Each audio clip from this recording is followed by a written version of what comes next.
तीर्थंक जिनेन्द्र की पीयूष देशना जिनेन्द्र बाड़ी मनुष्य जगत कल्याणी है। ये सर्वज्ञ शासन नमोस्तु शासन जयवंतो वितराग सर्वण संस्कृति। भगवान सर्वज्ञ देव ने वस्तु तत्पर गहनतम गवेषणात्मक सत्यार्थ उपदेश दिया है। अज्ञ प्राणी भूतार्थ बोल से विमुख है, अभूतार्थ में लीन है। सत्यार्थ मार्ग उसे जटिल दिखता है, कठिन दिखता है, जबकि अज्ञानी समझ नहीं रहा है। जिस सत्यार्थ को तुम कठिन समझते हो वो सत्यार्थ मार्ग ही सरल है। जिस असत्यार्थ को तुम सरल मानते हो वो असत्यार्थ मार्ग ही कठिन है। दृष्टि को समझिए। क्रिया की अपेक्षा से कठिनता, क्रिया की अपेक्षा से सरलता, क्रिया की अपेक्षा से कठिनता, क्रिया की अपेक्षा से सरलता, फल की अपेक्षा से सरलता, फल की अपेक्षा से कठिनता। समझो मैं क्या बोल रहा हूं।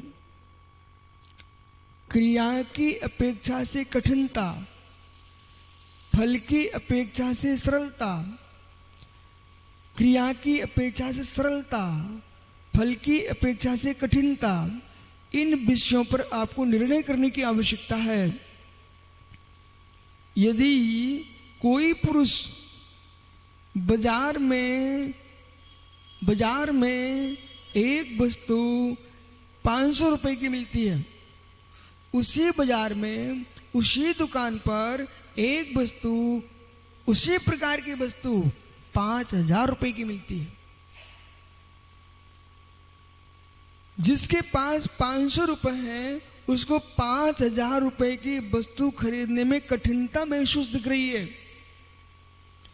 परंतु ये नहीं समझ पा रहा है कि जितनी सरल वस्तु कम पैसे मिल रही है उसका फल भी कमजोर होगा। जो वस्तु 500 रुपए की जगह 5000 की मिल रही है, हे मित्र, कहीं ना कोई विशेषता अवश्य होना चाहिए। अब विषय समझ में आएगा, आपको बहुत अच्छी समझ में आएगा। जो वस्तु ऐसा निर्णय जो करता है पंडित जी, राजकुमार जी, कि हमारे लिए तो वस्तु चाहिए है। ऋषभ पंडित जी वैशाली, इनके मस्तिष्क में चल रहा है, महाराज जी मुझे तो पेट भरने का है, मुझे तो पेट भरने का है, इसलिए जो कुछ मिलेगा मैं पेट भर लूंगा। मित्र, पेट भरना अलग विषय है, पेट भरना अलग विषय है, और शरीर को पुष्ट करना अलग विषय है। जैसा पेट तो ज्वार बाजरे से भरता है, जैसा नीरस भोजन से भी पेट भरता है, लेकिन ध्यान रखना, बुद्धि का काम करना चाहते हो तो नीरस भोजन करके उतना बुद्धि का काम नहीं कर पाएंगे आप। बहुत अच्छे से आपको बता रहा हूं। हे मित्र, जो रोड पर काम कर रहे मजदूर, उनका भोजन वो आप न्यायालय में बैठ करके, न्यायाधीश की गद्दी पर बैठ करके,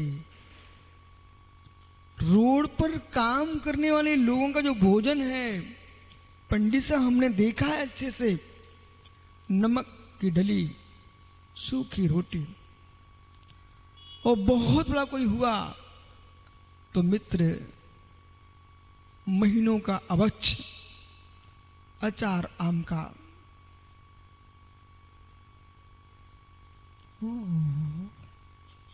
न उसमें घृत है, न उसमें कोई दूसरा द्रव्य है, न मीठा है, न साग है, कुछ नहीं है, नमक की डली।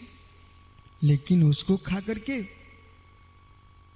अच्छी टोकरी डाल रहे हो, शरीर मस्त है। यदि उसको देख करके, उस व्यक्ति के शरीर को देख करके कहीं अजमेरा के मस्तिष्क में आ गया, मैंने अनिल को भोजन करते देखा, मैंने अखिलेश जज को भोजन करते देखा, इतना सारा दूध पी डाला, बादाम खा लिए हैं, इतना सब कुछ भोजन बिगाड़ के रख दिया है, जबकि शरीर चलाने के लिए तो नमक की डली रोटी से काम चल सकता है। वो ऐसा सोच करके जज साहब का निमंत्रण कर दिया, और निमंत्रण करके उनको नमक की डली रोटी खिलाई। जब नमक की डली रोटी खिलाई, इधर कोई कार लग गया अशोक भाई को। जज साहब से काम था और कहा, जज साहब आज आपको मेरा काम पूरा करना ही है, बिल्कुल फैसला सुनाना मेरे पक्ष में। मित्र अखिलेश भैया सिर पर हाथ रखे हुए थे, बार बार यूं कर रहे थे। बोले बात क्या है, कुछ समझ में नहीं आ रहा है, कुछ समझ में नहीं आ रहा है। बोले क्यों समझ में नहीं आ रहा है? भोजन कहाँ किया था? कुछ नहीं, अजमेरा का जन्मदिन था, उसने बुलाया था, पर मुझे नमक की रोटी खिलाई, नमक के साथ मात्र। अनिल ने जाके पूछा, अजमेरा आपने ऐसा क्यों किया उनके साथ?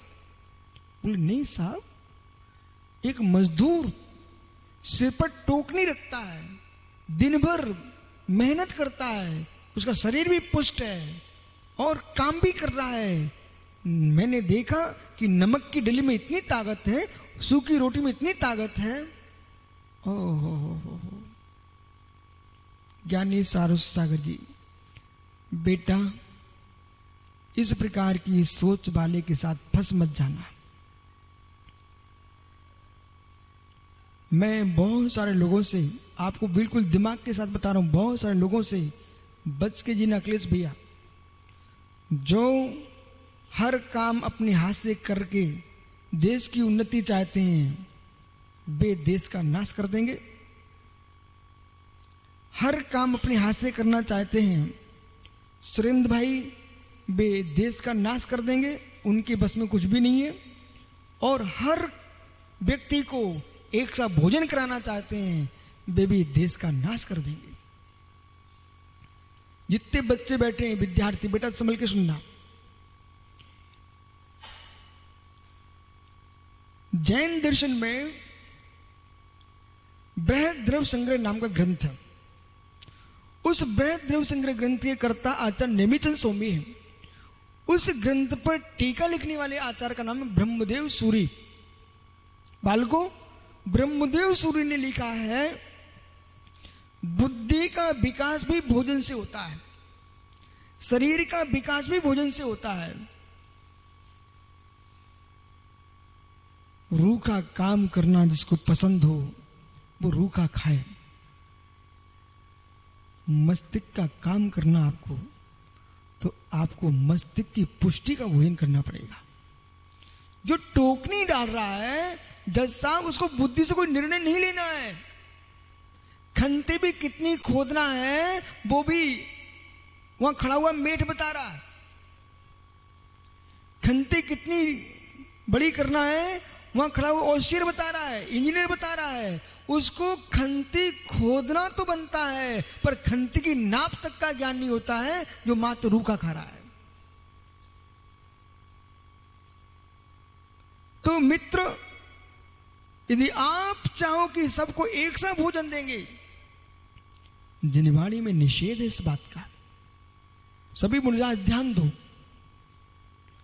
पीयूष भैया वृत्ति की भेद की है आचार्य उमा स्वामी महाराज ने। उन्होंने आचार से लेकर के गिलान तक की व्याख्या की है। कोई साधु शेष है, कोई साधु ग्लान है, उनकी एक सी भी वृत्ति नहीं होगी। सुरेंद्र भैया, आपके नगर में अनंग सागर जैसे वृद्ध महाराज पधारे, उनकी समाधि चल रही थी। हे मित्र, उनको मट्ठा चलता था, रोटी चलती थी, और लंबे समय तक आपके नगर में विराजमान रहे। तो इन्होंने क्या देख लिया कि ये ही सच्चे मुर्जाज हैं, मट्ठा रोटी खाते, कुछ नहीं खाते। ठीक है। इसी बीच में कोई युवा मुर्जाज पधारे। आपने कहा नहीं, अपन इनको मट्ठी रोटी खिलाएंगे। हे मित्र, आपको मालूम ही नहीं था, वृद्ध का भोजन अलग होता है, बालक का भोजन अलग होता है, युवा का भोजन अलग होता है, और प्रौढ़ का भोजन अलग होता है। एक एक विषय पकड़ना, अलग होता है।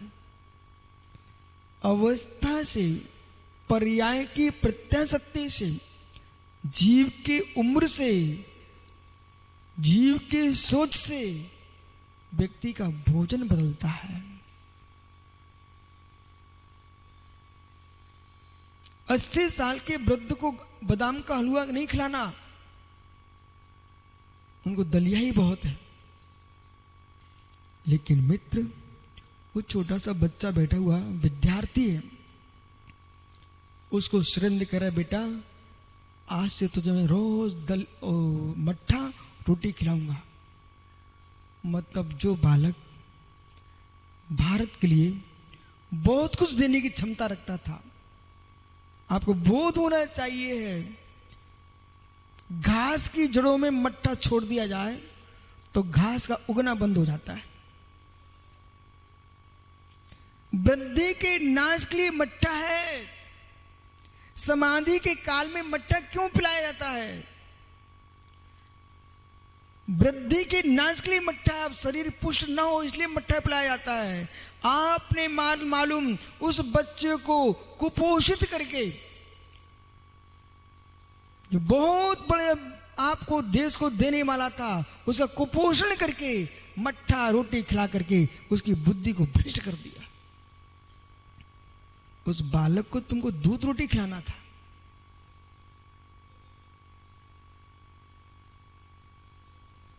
नो कर्म। हो सकता कुछ लोग सोच रहे होंगे कहां मट्ठा रोटी की बात कर रहे हो। अरे मित्र, जनागम से बोल रहा हूं, नो कर्म। आलस प्रमाद के लिए मट्ठा रोटी रामबाण औषधि है।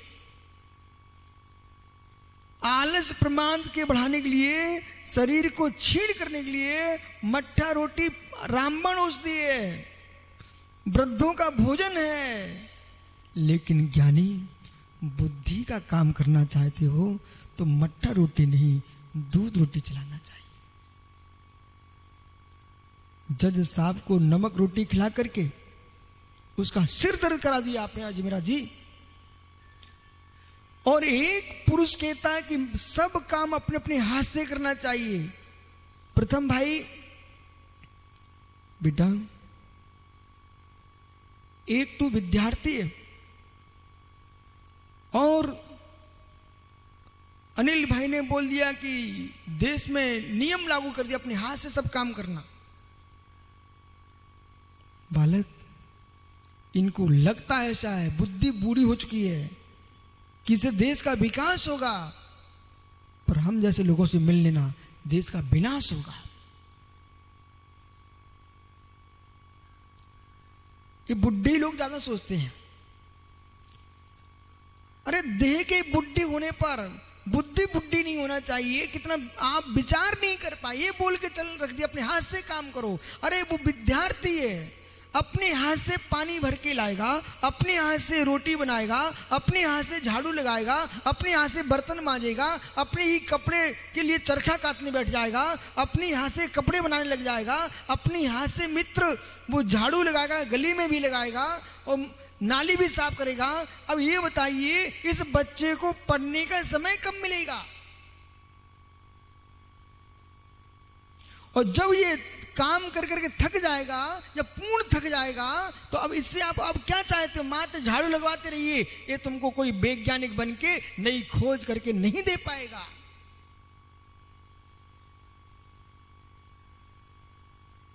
अपने हाथ से वे काम पूरा करें जिनके पास हुनर ना हो, जिनका करने के अब समय निकल चुका है, कोई आगे कुछ करने की आवश्यकता ना हो, वे सारे काम अपने हाथ से करें। लेकिन जिनागम कहता है स्वस्थ की क्रिया करना भी पाप आश्रय का कारण है। बालक बालक बेटा, प्रथम तू कपड़े भी धो रहा है, एवं भूत ने कहेगा अरे धोबी, तुम अपनी दाढ़ी बनाने बैठ गया, अरे नाई, तू झाड़ू लगाने लग गया, अरे भाई जमादार। बालक, तू अपने पैर के जूतों पर पॉलिश करने बैठ गया, अरे मोची। ओह, एवं भूत ने कह रहा है इन धाराओं में बह चुके हो। जज साहब, अपना काम करके तुम देश का विनाश नहीं कर सकते, विकास नहीं कर सकते, विनाश कर सकते हो।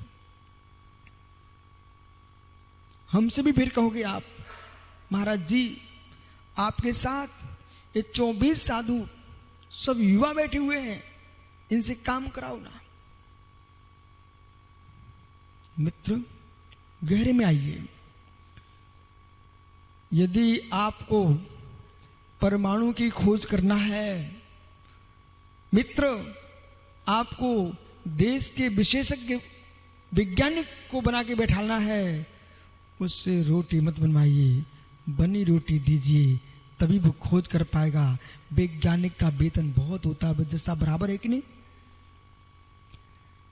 जैसे वैज्ञानिक के लिए विशिष्ट वेतन मिलता है, विशिष्ट सुविधाएं मिलती हैं, तुम अन्वेषण करो।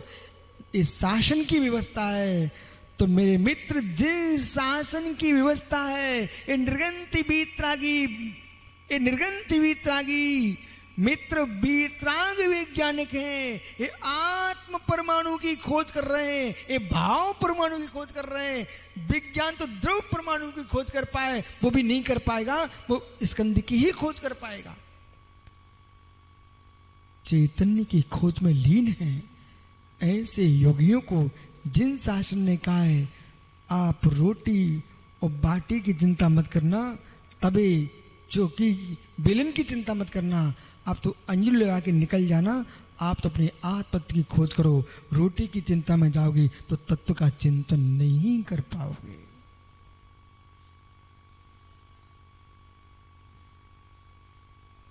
समझ में आ रहा है?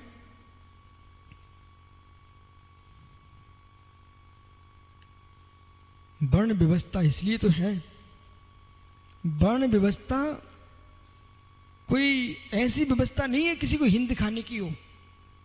सत्य है वर्तमान में वर्ण व्यवस्था का रूप बदल गया, पर वो अनिल भैया वर्ण व्यवस्था जो है वो योग्यता के ऊपर है। और मैं आपके घर में चारों वर्ण के लोग दिखा सकता हूं, आपके घर में चारों वर्ण के लोग मैं दिखा सकता हूं आपको, और आप कहो तो मैं अभी दिखा देता हूं आपको। प्रथम बेटा ईमानदारी से बोलेगा क्या? बालक, तुझे घर में कौन सा काम अच्छा लगता है? इतना समय नहीं है, जल्दी बोल। पढ़ना अच्छा लगता है, पक्का? ठीक। लव, आपको कौन सा काम अच्छा लगता है बेटा? घर में ईमानदारी से बोलना है। खेलना अच्छा लगता, बहुत अच्छा बच्चा। कुछ आपको कौन सा काम बेटा अच्छा लगता है घर में? खेलना तुमको भी अच्छा लगता है? अच्छा भाई, बनारस, प्रयाग, वर्धमान, तुम्हें कौन सा काम अच्छा लगता है? घर में कौन सा काम करना अच्छा लगता है? पोंछा लगाना अच्छा लगता है कि रोटी बनाना अच्छा लगता है?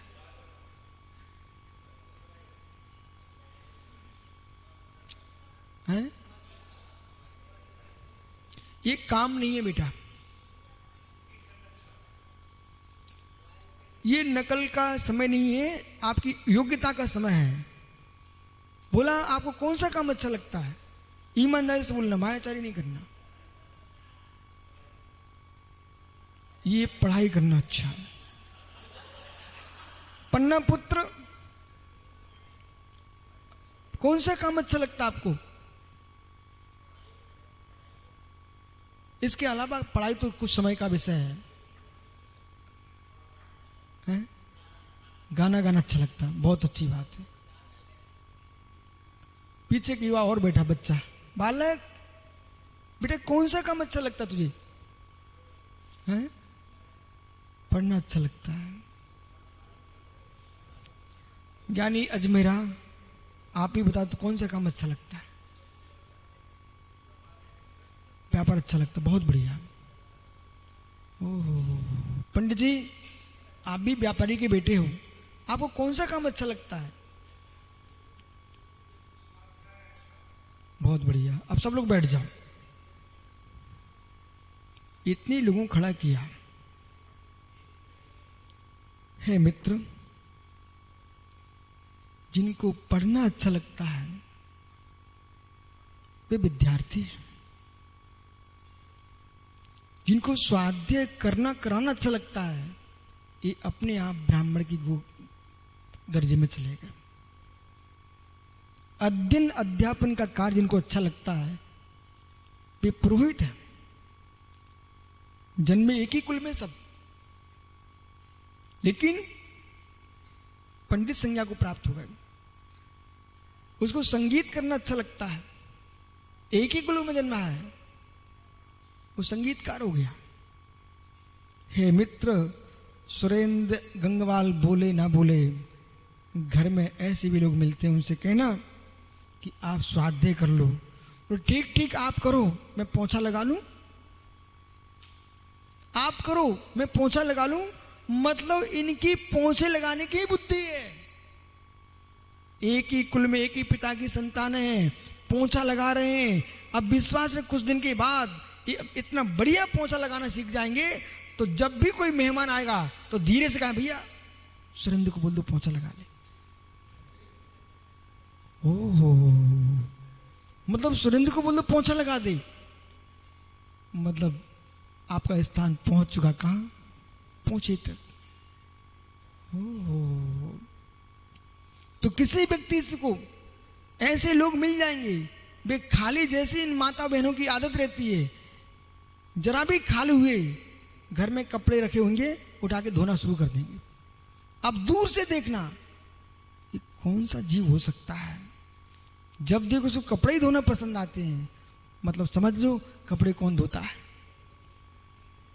मतलब ये अपनी योग्यता से ये धोबी बन गया है। इसी प्रकार से ये चारों वर्णों की जो व्यवस्था थी, वो भाई को व्यापारी अच्छा लगता है। पढ़ने लिखने के बाद भी कोई अधिकारी नहीं बन सका, व्यापारी बन गया, बड़े पुत्र है। व्यापारी अच्छा लगता है। एक किसने आपको बताया? इसलिए चार वर्णों की स्थापना मित्र योग्यताओं पर स्थापित हुई है। जिनकी जैसी योग्यता थी लोग वैसे ही काम करते हैं। वो आपको विश्वास न हो, अपने घर में जाके देख लो। इसलिए जो अपने ही काम करके जी सकते हैं वे अपना जीवन भी अच्छे से नहीं जी पाएंगे। क्यों? उन्हें कपड़े भी अपने ही बनाना है, चरखा भी काटना है, रोटी बनाना है, नाली भी साफ करना है, वस्त्र भी धोना है, और मित्र फिर खेती भी करना पड़ेगी। अपने हाथ से सब काम करना ना, खेती भी करना है, साग भाजी भी उगाना पड़ेगी, गाय भैंस भी पालना पड़ेगा, अपने हाथ से सब कुछ करना, देश की उन्नति करना, उन्हें सब कुछ अपने हाथ से करना पड़ेगा। मालूम चला ऐसा आदमी अपना ही जीवन सुख से नहीं जी पाएगा, थक के मर जाएगा। हे मित्र, परस्पर को जीवन, एक दूसरे का चार वर्णों से जो युक्त काम है वो काम करोगे तभी तुम देश की उन्नति कर पाओगे। जिस बालक से मित्र तर्कणा शक्ति आती है, उसको तर्कणा शक्ति बढ़ाने दीजिए, वो देश का न्यायाधीश बनेगा। जिस बालक से अध्ययन करने की गहनतम रुचि दिख रही है, जिस बालक में, उसको अध्ययन करने दीजिए, ये देश का विशिष्ट शिक्षाविद बनेगा। उससे देश की उन्नति होगी, धर्म की उन्नति होगी। हमारे मुनि संघों में, वकील साहब, जज साहब, आपको मालूम होना चाहिए, हमारे मुनि संघों में प्राचीन परंपरा है। मुनियों में कवि होते हैं, मुनियों में गमक होते हैं, मुनियों में बाग्मी होते हैं, मुनियों में वादी होते हैं, प्रतिवादी होते हैं, मुनियों में आचार्य होते हैं, उपाध्याय होते हैं, प्रवर्तक होते हैं, स्थिर होते हैं, गर्दर होते हैं, आचार्य होते हैं। ये मुनियों के अंदर भेद हैं, ये योग्यता के भेद हैं। आचार्य पद, उपाध्याय पद कोई सम्मान और रेडियो का पद नहीं है, ये योग्यता के पद हैं। पर क्या कर सकते हैं, जब देश के नेता अयोग्यता से बनने लग गए हैं तो लोग पद भी सम्मान के रूप में देने लगे। मेरे मित्र, ये पद सम्मान के नहीं है, ये पद योग्यता के हैं, जिन शासन की रक्षा के पद हैं ये सब। कोई भी साधु कहीं से भी आए, अनिल भैया बनाओ आचार, मित्र बनाओ आचार, तुम्हें सीख जाओगे, योग्यताएं कहां चली जाएंगी। आपको याद होना चाहिए, अखिलेश भैया, आपको मालूम होना चाहिए, आपके देश का प्रधानमंत्री प्रथम दिन जब भवन में प्रवेश कर रहा था तो सीढ़ियों पर पैर छू रहा था, आंखों में अश्रुपात कर रहा था। मित्र, इस बात को मैं बार बार दोहराता हूं, इसलिए क्यों, उनको दिख रहे थे पूर्व के पदाधिकारी, जिस पद पर लाल बहादुर शास्त्री जैसे लोग रहे हों, अनेक अनेक बड़े बड़े लोग रह चुके हैं। हे मित्र, उस सीढ़ियों पर चढ़ते समय उनकी आंखों में आंसू थे।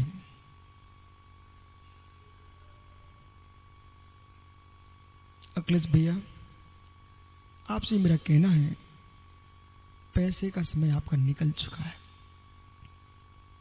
आप स्वाध्याय बढ़ाइए। कामता प्रसाद जी हुए अपने यहाँ बैरिस्टर, कामता प्रसाद, चंपत राय, इन दो विद्वानों ने जैन दर्शन की गहनतम रक्षा की है। जब गांधी का मन चलायमान हो गया, महात्मा गांधी, जरूरी नहीं सभी ज्ञानी हो, उनका चित्त चलायमान हो गया और उन्होंने एक आदेश निकालने की कोशिश की कि जैन मुनियों को, दिगंबर मुनियों को लंगोटी लगा के निकलना चाहिए। खजुराहो के मंदिर, कोंकण के मंदिर को मिट्टी में दबाने की बात कर रहे थे गांधी जी। उस समय कामता प्रसाद, चंपत राय, इन विद्वानों ने इतनी सुंदर पुस्तकें लिख के गांधी को दी। वो कहा, यदि आप कोई नगर मुद्रा देख करके विकार आते हैं तो देश के संपूर्ण शिवालय तुमको ढकना पड़ जाएंगे।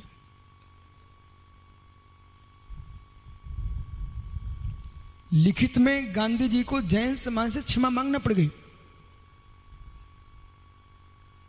इसलिए ज्ञानियों, स्वाध्याय की, अध्ययन की बहुत आवश्यकता है, बहुत आवश्यकता है।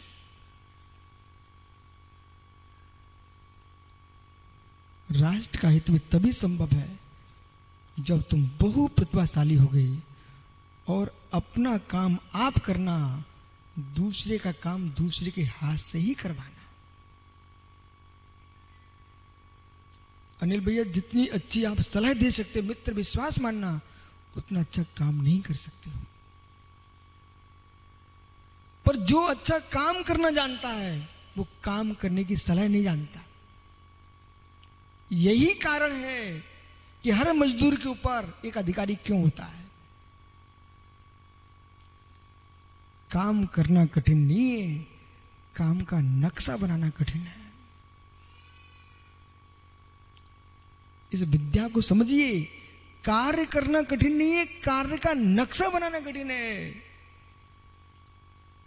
इतने पूरे जिनालय का नक्शा मजदूरों ने बनाया है ना। इतना विशाल जिनालय स्थापित किया आपने वैशाली में, इसमें जितना भी मटेरियल लगा है वो मजदूरों के सिर से आया ऊपर मित्र, लेकिन नक्शा कागज पर आया था, वेतन नक्शा बनाने वाले को अधिक मिला है। यही कारण है बुद्धि का कार्य बुद्धि से होता है और देह का कार्य देह से होता है। मोक्ष की जो सिद्धि होगी, मोक्ष की जो सिद्धि होगी, देश के जितने श्रमण हैं इस बात को ध्यान से सुने, मोक्ष की जो सिद्धि होगी वो देह की साधना से नहीं होगी, वो ज्ञान की साधना से होगी। किसी को कुछ कहना तो नहीं है? मुमुक्षु विष्णु सांग जी, मोक्ष जब भी आपको मिलेगा मित्र, देह से मुनि बनकर के बैठना पड़ेगा, लेकिन पुरुषार्थ ज्ञान का करना पड़ेगा। शुक्ल ध्यान के बिना निर्वाण होता नहीं, शुक्ल ध्यान के बिना निर्वाण होता नहीं, और श्रुत ज्ञान के बिना शुक्ल ध्यान होता नहीं। शुक्ल चाद्य पूर्विदा, पूर्व विधि के शुक्ल ध्यान होता है, और शुक्ल ध्यान के 2 पाए श्रुत ज्ञान के होते हैं और 2 पाए केवल ज्ञान के होते हैं।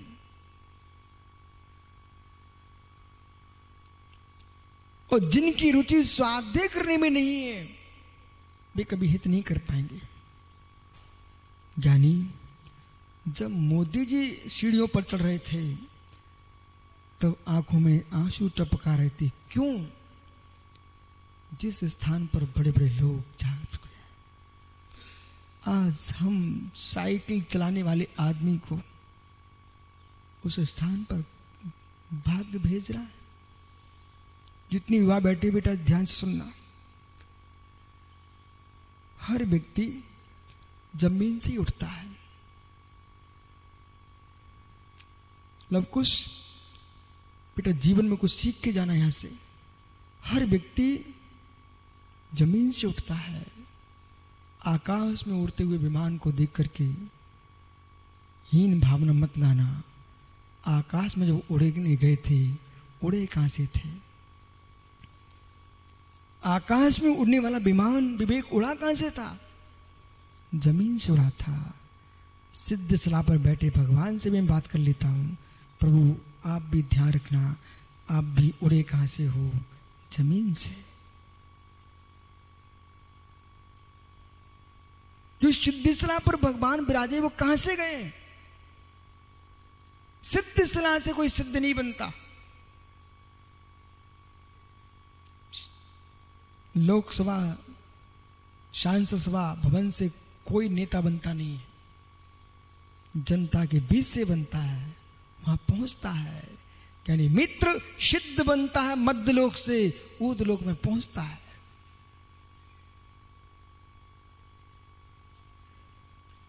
उनकी आंखों में आंसू टपक सकते हैं तो महात्मा मोनू, बेटा देश के निर्गंत मुनियों से कहने की जरूरत है, जब तुम्हें आचार पद प्राप्ति की भूख आए तब तुम ध्यान रखना, जिस पद की शोभा कुंद कुंद ने बढ़ाई है, जिस पद की शोभा भद्रबाहु स्वामी ने बढ़ाई है, जिस पद की शोभा पुष्दंत भूतुली स्वामी ने बढ़ाई है, जिस पद की शोभा मेरे मित्र आचार्य आदि सागर शांति सागर ने बढ़ाई है, जिस पद की शोभा मित्र भूत में जाइए, भूत में जाइए, आचार्य विमल सागर ने बढ़ाई है, सुमति सागर ने बढ़ाई है, देशभूषण ने बढ़ाई है। वर्तमान के आचार्य मुनियों को चाहिए है हम पद की गरिमा का ध्यान रखें, पद की हंसी ना कराएं।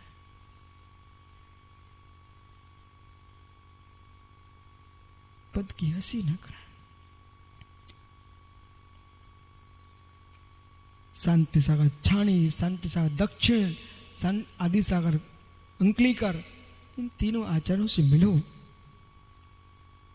न इन्होंने कोई व्यापार करवाए, न मित्र, लोगों के बीच जाकर के चिपक के रहे, अपनी साधना में लीन रहे हैं, तब विश्व में उनका नाम चल रहा है।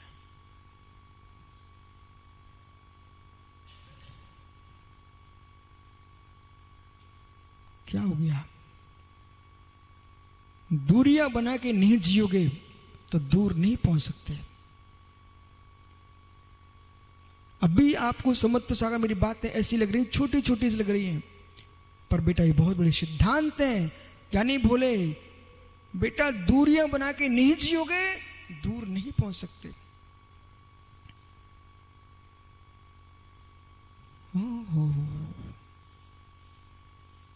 समझाऊं समझाऊं?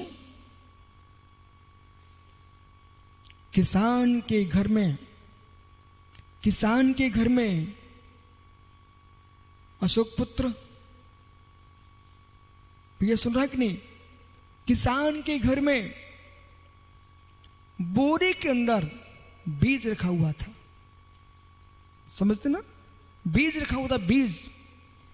लेकिन बीज कहता है मैं बोरे से दूर नहीं हो सकता। बीज कहता है मैं बोरे से दूर नहीं रह सकता हूं, मैं बोरे को नहीं छोड़ सकता हूं। अरे मेरे बीज, जब तुम बोरे को नहीं छोड़ेगा तो अगली बाल किस में आएगी? बोरे से छूट गया, अब कहते मैं किसान की मुट्ठी से नहीं छूटूंगा। अरे कैसे नहीं छूटेगा? किसान के घर के बोरे से बीज को छूटना पड़ेगा। बेटा समझ रहा ना? किसान के बोरे से भी छूटना पड़ेगा, किसान की मुट्ठी से भी छूटना पड़ेगा, और उस बीज को मिट्टी में गिरना पड़ेगा, बिल्कुल धराशायी होना पड़ेगा, और मिट्टी में भी छुप के रहना पड़ेगा। तभी जब दूर हो जाएगा, घर से दूर हो गया, बोरे से दूर हो गया बीज, किसान के हाथ से दूर हो गया, मिट्टी में पहुंच गया, एक दिन ऐसा आएगा कि ऊंचे बालों में दिखाई चमकते दिखेगा। ऐसे ही जो नेता बनना चाहता है उसे भी अपना घर छोड़ना पड़ता है, वो भी नगर नगर में घूमता बेचारा, तभी ऊंचाइयां पा पाता है निस्वार्थ भाव से। मेरे मित्र, जब संसार के नेता को दूरी बना के रहना पड़ती है, और जज साहब मुझे मालूम है आप भी समाज से दूर रहना पड़ता है, अन्यथा तुम जजमेंट नहीं दे पाओगे। अपरिचित होकर रहना पड़ता आपको, किसी से मुस्कुरा के भी आप नहीं बोल पाते हो। बोले कहीं इनको आवश्यकता पड़ जाए तो चेहरा दिखाएंगे फिर अनिल बाबू। इसलिए बिल्कुल गंभीर बनावटी मुद्रा में जीते हो। मित्र, संसार की सिद्धियों के लिए जितने विद्यार्थी बैठे, बेटा आज मैं तुम्हारा विषय बोल रहा हूं, संसार की सिद्धियों के लिए, बालक संसार की सिद्धियों के लिए, क्या नाम है ज्ञानी तुम्हारा? हाँ, धवल। अरे वाह, तेरा पिता धन्नो जिसने धवल नाम तुझे दे दिया। बेटा सुन, धवल स्कूल पे जाते क्या? देख बेटा, तुझे याद होना चाहिए माँ के पास कितना अच्छा लगता है। सत्य है कि नहीं? ईमानदारी से बोल रहे, माँ के पास कितना अच्छा लगता है, घर में कितना अच्छा लगता है। स्कूल के नाम पर बुखार आता कि नहीं आता? फिर भी बच्चों को स्कूल जाना पड़ता है। यदि माँ की गोद नहीं छोड़ी बेटा धवल, तो तुम माँ के धवल तो हो सकते हो, देश में धवल कीर्ति नहीं पा सकते हो। माँ की गोद छोड़ना पड़ेगी बेटा धवल, बाहर स्कूल कॉलेज पढ़ने जाना पड़ेगा धवल, और तुमको और धवल कीर्ति चाहिए है तो आपको अपना नगर भी छोड़ना पड़ेगा। जितना विशेष विस्तार को प्राप्त करना है तो गांव छोड़ के भी जाना पड़ता है, तभी वृद्धि होती है। तीर्थंकर महावीर स्वामी भी यदि बासु कुंड वैशाली छोड़ के नहीं जाते तो हम जैसे लोग इनके गांव में भी नहीं आते। देखो भैया, अपन बाबा वाक्यम प्रमाणम वाले तो है नहीं है, शुद्ध हमारी कसौटी पर उतरेंगे आप तो प्रणाम, अन्यथा आप हम हैं।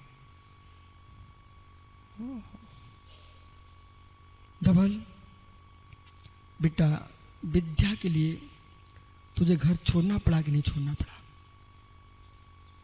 भले तुम 4 घंटे को छोड़ो, परंतु आंसू घर छोड़े बिना विद्या की सिद्धि होती नहीं। धीरे धीरे तुम निकल सकते हो, उठ के जा सकते हो बेटा, लेकिन ऊपर जाने के लिए ओहो धवल बेटा, यहां कोई मां तिलक लगाए देखना जरा, माथे के पे तिलक, सोने की बिंदी, समझता क्या तिलक? बेटा तिलक से पूछना इतने ऊपर कैसे पहुंच गए। तिलक से पूछना, ज्यादा तुझे सिखाने की मुझे कोई जरूरत नहीं है। आपने घर जाना, अपनी माँ के माथे पर लगे तिलक से बात करना, माँ से नहीं करना। माँ तेरी चतुर है, लेकिन तिलक से बात करना, और तिलक से ये बात करना, ओ सोने का तिलक, तू इतना बड़ा, जिस माँ के मैं पैर छूता हूं तू मेरी माँ के माथे पर लगा है। ओ बेटा समझ में क्या बोल रहा हूं?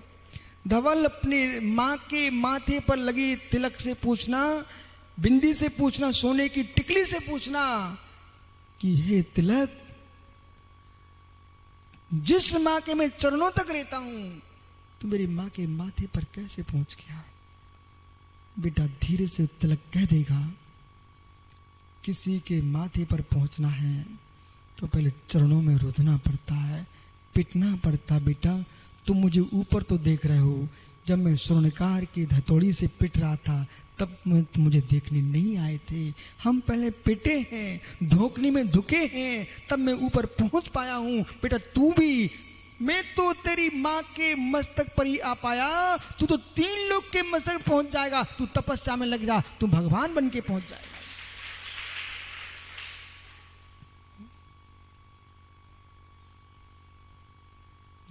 दूर जाना है तो दूरियां बनाना पड़ेंगे।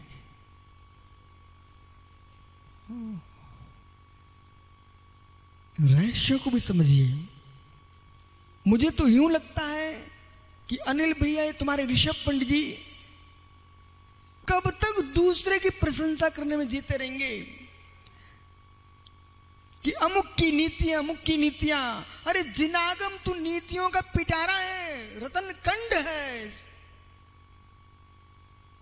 ऐसा कौन सा जिनागम का एक भी प्रश्न नहीं है जो नीति से रहित हो। पर मालूम अनिल भैया, आपके जज साहब भी सोचते हैं, कई बार सोचते हैं, ये तो मैं भी नहीं सोच पाया था। इनका कभी कभी दिमाग इधर चलता है कि ये सब मुर्जाज बोल रहे क्या। जज साहब मुर्जाज ही बोल रहे हैं, क्योंकि मुर्जाज की वो संज्ञा नहीं है कि तिलक छोड़ के दूसरे को तिलक लगाएं। मुर्जाज की वो संज्ञा नहीं है कि गड़ा ताबीज छोड़कर दूसरे को गड़ा पहनाए। मुर्जाज की वो पहचान नहीं है कि नरियल छोड़कर दूसरे को नरियल भेंट करें। मुर्जाज की वो पहचान है, तो ज्ञान ध्यान में लीन रहे, जिनवाणी की गवेषणा करके जगत को जिनवाणी के सूत्र दें। इन निर्गंतों की पहचान है। अरहंत के मार्ग को 18,500 वर्ष तक जीवित रखना चाहते हो तो इन मेला झमेलों से दूर रहना पड़ेगा, दूर रहना पड़ेगा। दूरी बनाओगे तभी दूर पहुंच पाओगे। परम सत्य है। बेटा धवल, तुझे तो बिठालता हूं, लेकिन ये अजमेरा, ये गंगवाल को खड़ा कर दो आप तो। गंगवाल जी, मित्र, तुम्हारी जनकपुरी कहां पर है? जनकपुरी। मैं राम की जनकपुरी नहीं पूछ रहा हूं, उनकी जनकपुरी मुझे मालूम मिथिला है, लेकिन आपकी जनकपुरी कहां है? ओहो, धन्नु कहां पटना, वो कहां असम। मित्र, मित्र, संसार का सुख भोगने के लिए पटना की मां को छोड़े बिना तू अपने बेटे की मां को नहीं ला सका। मुस्काने का विषय नहीं, समझने का विषय है। सुरेंद्र भैया, अपनी जननी को छोड़े बिना अपनी बनने वाले बेटे की जननी को तू ले नहीं पाया और बिहार छोड़ करके आसाम तक चला गया।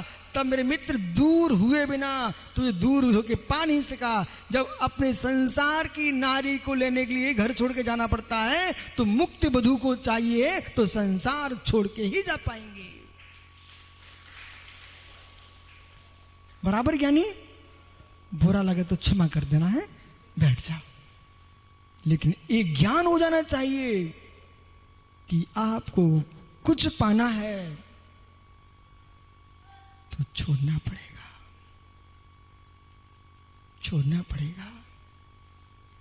ऐसा करना।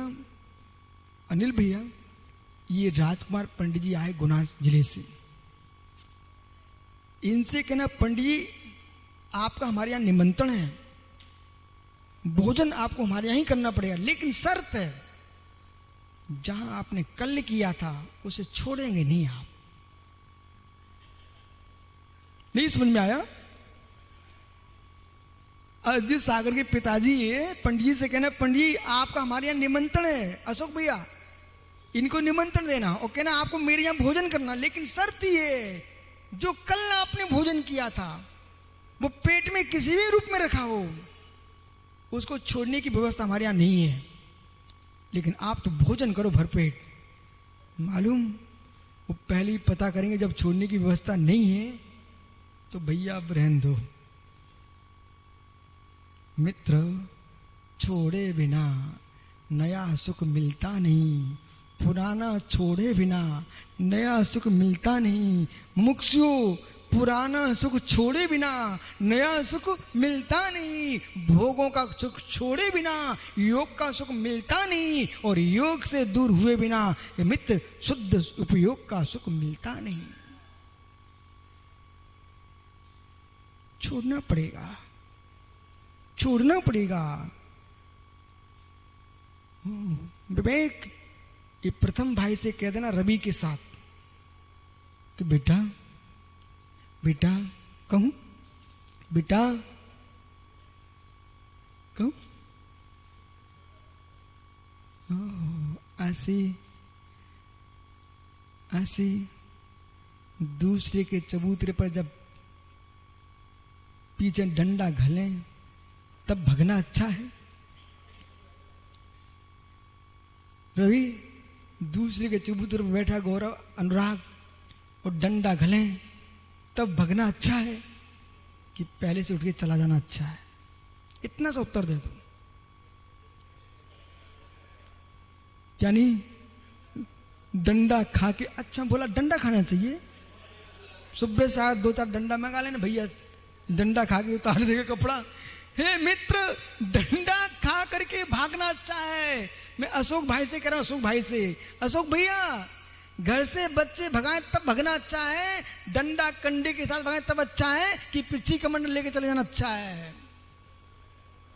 अब सोच लो। अब ज्ञानी, कोई भगाए तब जाना अच्छा है कि स्वयं चले जा वो अच्छा है? ईमानदारी से बताओ। बुंदेलखंडी कहूं, बुंदेलखंडी, ये ऋषभ खुश हो जाएंगे, इनके देश की भाषा है। क्या है भैया तनक सुनो ना, क्या है भैया तनक सुनो ना, जब पूरी कुट जे हो तब भगो कि पहले उठ जाओ। पंडित साहब हो। कैंसर के फोड़े जब गाल में दिखने लग जाएं, तब तुम धूम्रपान छोड़ोगे कि मेरे मित्र कि धूम्रपान ही मत करो, कैंसर दिखे ही ना। हो। बाल को समझ में आ रहा है? आज के जो गाथा सूत्र है बहुत गंभीर है। देश के जितने ज्ञानी लोग सुन रहे हैं वे अपने मस्तक को हल्का करके सुने। जिस योग्यता की व्याख्या चल रही है, योग्यता का हनन करना भी हिंसा है। यदि वो बालक मुजफ्फरपुर बेटा भगवान बनने की योग्यता अपने अंदर है, वो हम नारकी बनने जाएं, अच्छी बात है क्या? बात ऐसी है, तेरे हाथ में मिट्टी, ठीक है बेटा, गीली मिट्टी। अब गीली मिट्टी से खिलौना बना रहा है, गुल्लक भी बना सकता है, पुतल का भी बना सकता है। बेटा उस गीली मिट्टी से गधा बना सकता कि नहीं बना सकता? हाँ गधा, अरे मिट्टी का गधा नहीं बना सकता, बना सकता ना।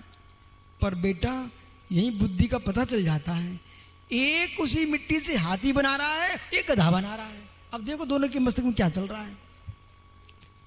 मिट्टी दोनों को मिली है और कहा दरअसल आपको मालूम, अभी मुझे मालूम नहीं है, पहले स्कूल में कहा जाता बच्चों से आप सबको खिलौने बना के लाना है मिट्टी के। तो बच्चे कोई बैल, हाथी, घोड़े, ऊंट इस प्रकार से बना के ले जाते। पंडित जी को पता होगा, इनके बुंदेलखंड में तो स्कूल में बुलाया जाता था, तो ये सारे खिलौने बच्चे बना के ले जाते थे। आज भी तो नक्शे बना के ले जाते हैं, कोई सीनरी बना के ले जाते हैं बच्चे, मालूम। तो बेटा मार साहब ने कहा गुरुजी ने कि खिलौने बना के लाना है। वो खिलौने नहीं बनवाते थे, वे उनकी योग्यता देखते थे।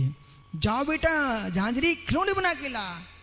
अब खिलौने बना के ले जा रहा है, कोई गधा बना के ले जा रहा है, कोई खच्चर बना के ले जा रहा है, कोई हाथी बना के ले जा रहा है, कोई महल बना रहा है, महल बना रहा है। बस वहीं वो देख लेते हैं इनकी योग्यता यही है कि महल में तल घर ज्यादा सुंदर बनाया है कि ऊपर की मंजिल ज्यादा सुंदर बनाई है। आचार्य भद्रबाहु स्वामी के लिए गोवर्धन पढ़ते नहीं ले गए थे बेटा।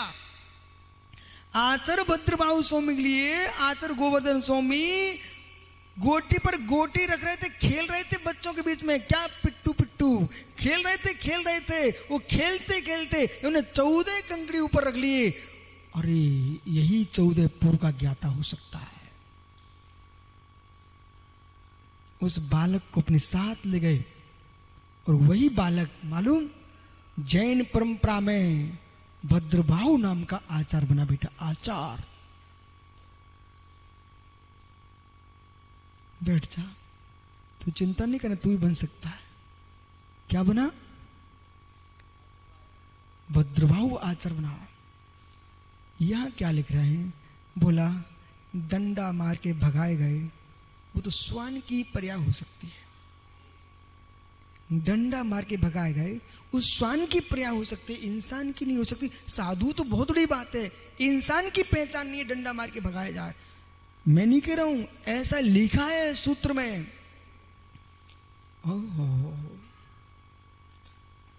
हे जीव, 5 अप्पाओं खलुदमो अप्पान तो सोई हुई अप्पास में लोए परथम। या अगली गाथा करे। बरम में अप्पादंतो संये बरम तवेणुया महम परेंत दम्मंतो बंदड़ी बहेय। यहां पर कह रहे हैं बरम उचित है, श्रेष्ठ है। क्या? बरम में अप्पादंतो, यानी अपनी इंद्रियों का, अपनी आत्मा का दमन स्वयं कर लेना श्रेष्ठ है। संयमेण तवेड़िया, संयम के द्वारा और तपस्या के द्वारा, संयम के द्वारा तपस्या के द्वारा अपनी इंद्रियों को, अपनी आत्मा को विषयों से दमित कर लो। मह्यम मारिम पदमंतो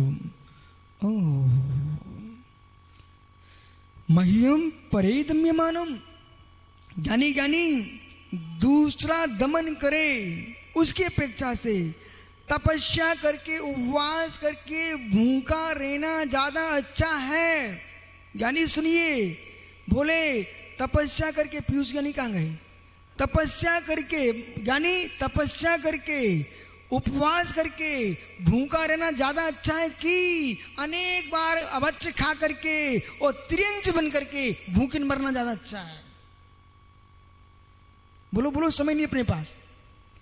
तपस्या करने के लिए उपवास करके भूखा रहना अच्छा है कि ज्ञानी अशुभ अभक्ष्य खा करके और पशु बन करके भूखन मरना ज्यादा अच्छा है? कि नरक में नारकी बन के जीना अच्छा है? बोलो ज्ञानी, मुख से बोलो। पहला, तुम बौद्धों के जैन हो, देखो सुप्रसाद की ज्ञानी की महिमा। अगो कीना चाहता है, वो कीना चाहता है, ये अगो बोलता है भाई। अरे क्षणिकवादी, तू क्यों नहीं बोलना चाहता कि तपस्या करना श्रेष्ठ है? पहला वाला नहीं, पहले वाले तो बहुत हैं। इस लाइन में देखो तो पहले अनिल बैठे हुए हैं, इस लाइन में देखो तो ये संजय सागर बैठे हुए, इधर देखो तो ये बैठे हुए सुप्रसाद, इधर विश्व सागर। पहला मतलब क्या होता है? तपस्या करना। देखो भाई, ये भोला कह रहा है कि तपस्या करना ही श्रेष्ठ है, पशु बन के भूखा रहना श्रेष्ठ नहीं है, उपवास करके भूखा रहना श्रेष्ठ है। हे मित्र, हे मित्र, तपस्या से अपनी इंद्रियों का दमन करना श्रेष्ठ है, परंतु पाप करके दूसरे से डंडा खाना श्रेष्ठ नहीं है। हो। यानी आपको मालूम है, एक बार सोलापुर में घटना घट गई थी। अखिलेश भैया, एक सज्जन ने जिनवाणी के विरुद्ध एक शब्द बोल दिया। वो कहीं अब आगे पढ़ते, मैंने कहा ठहरिए। 3 दिन तक मैंने उनको पढ़ने नहीं दिया। मैंने कहा जब तक तुम ठीक नहीं करोगे तब तक आगे नहीं बढ़ सकते हो। क्यों?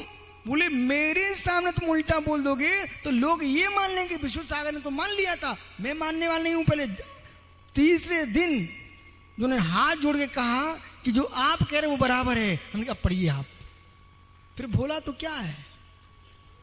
ओहो, हे मित्र, तपस्या करके उपवास करके जीवन श्रेष्ठ है, इंद्रियों का दमन करना श्रेष्ठ है।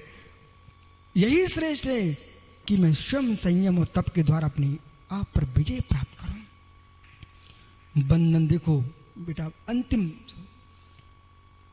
लोग हाथी पर विजय प्राप्त करते हैं, लोग दंती पर विजय प्राप्त करते हैं, लोग दंती पर, हाथी पर विजय प्राप्त करते हैं अंकुश के द्वारा, बेचारों भूखन मार करके। लेकिन यहां कह रहे हैं जो अपनी इंद्रियों का दमन करता है वो बद बंधन के द्वारा दूसरों से दमित प्रताड़ित किया जाए, उसकी अपेक्षा से मित्र स्वयं साधना करके तपस्या करके और दंती, पंडित जी दिगंबर मुनि का नाम है दंती, भदंत, जो इंद्रियों का दमन करे सो दंती, जो ज्ञान से युक्त हो सो भदंत है। ऐसा दंती, ऐसा भदंत वीतरागी दिगंबर मुनि इस पृथ्वी पर मेरे मित्र जब से अग्नि अंबर है तब से दिगंबर है, और जब तक अग्नि अंबर रहेगा तब तक ये दिगंबर रहेगा। एक गाड़ी गिर जाए तो मित्र मार्ग बंद नहीं हो जाएगा। इस बात का ध्यान रखना। आपका समय हो गया। आत्मा शुभावम परिभाव भिन्नम, आत्मा स्वभावम परिभाव, आत्मा का स्वभाव प्रभाव अत्यंत भिन्न गुण महावीर स्वामी की